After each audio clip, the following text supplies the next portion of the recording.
Un soir, je regardais un documentaire sur la success story de Ryan Blair, un jeune multimillionnaire issu d'une famille modeste et ancien membre de gang.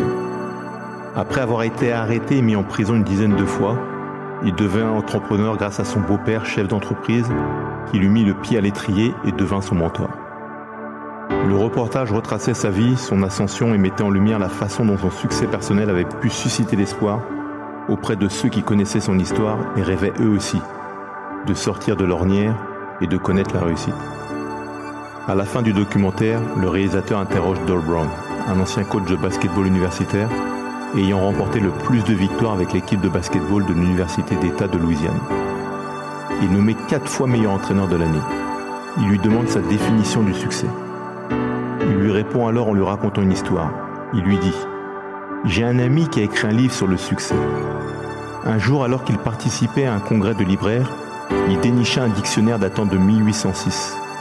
Il l'ouvrit et en dessous de succès, il trouva les mots chanceux, heureux, généreux et prospère.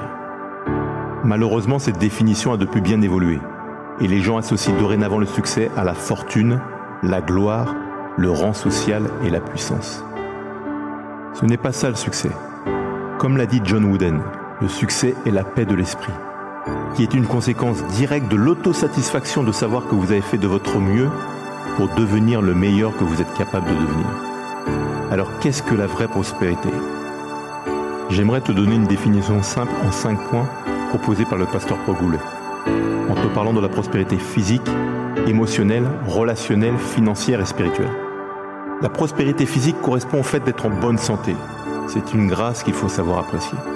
La prospérité émotionnelle correspond au fait d'être constamment rempli d'une paix et d'une joie, malgré les problèmes et les circonstances.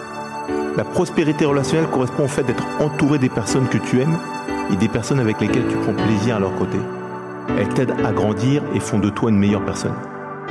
La prospérité financière correspond au fait de ne plus avoir à te soucier du lendemain. Tes finances te permettent d'offrir ce dont tu as besoin. Et enfin, la prospérité spirituelle correspond au fait de n'être qu'un avec Dieu. Voilà une bonne définition de la prospérité.